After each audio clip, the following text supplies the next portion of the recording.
Is powerlifting safe? How likely are you to get injured? How do you prevent injury? And what do you do if you get injured?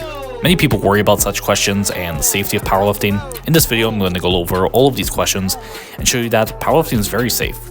We don't need to be worried about these freak rare accidents, and that's because powerlifting is by far one of the safest sports in terms of injury rates.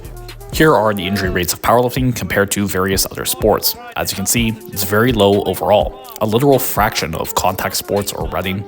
There have been multiple studies on this. This isn't just one study finding low results. Even among international level powerlifters, the injury rate is very low.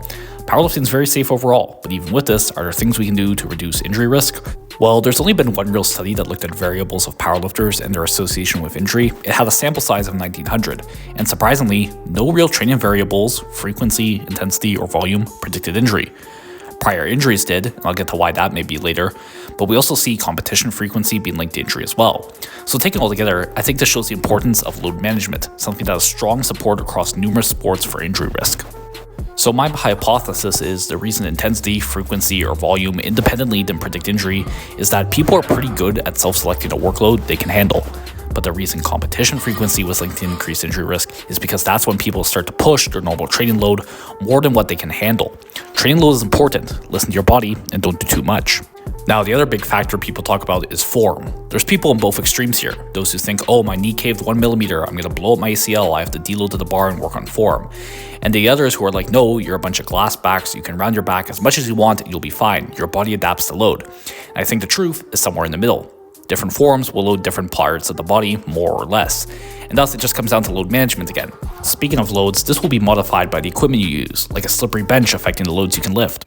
Now, something that will help your bench immensely is an Odyssey bench mat. They make these non-slip mats to place on benches, which are great for commercial gym benches that may be slippery, and a slippery bench will prevent proper tightness and leg drive. I have a whole video on how to maximize this linked below as well. One of the biggest things I see coaching people is those not knowing how to properly use leg drive. It's just because their bench is slippery. They're gonna slide if they try and use their legs.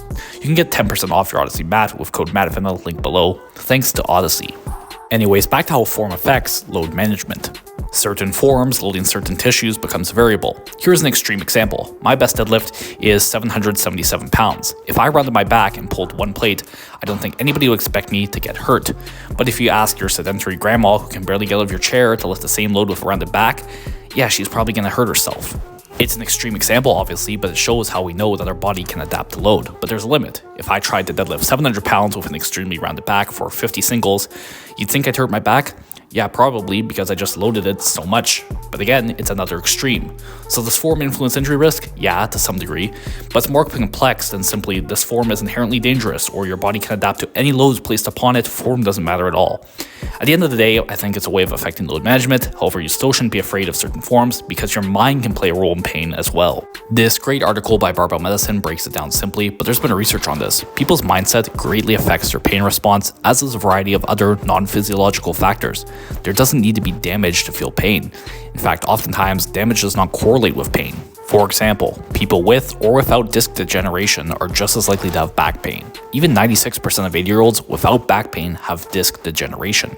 So we need to work fear and the mind. Having fear of certain forms is linked to re-injury. It leads to fearfulness that exacerbates the pain response, as well as avoidance of movements that can aid in healing and tolerance, which tells us how we should be rehabbing our injuries. Obviously, keep moving, even through minor pain, which leads to better rehab outcomes. Be cautious still, many people overdo it and drag out their injuries by not going light enough. Anecdotally, I have found that 2 to 3 out of 10 pain level is a good amount to push at, though ultimately adjust to what you need for your symptoms to improve over time and not be dragged out.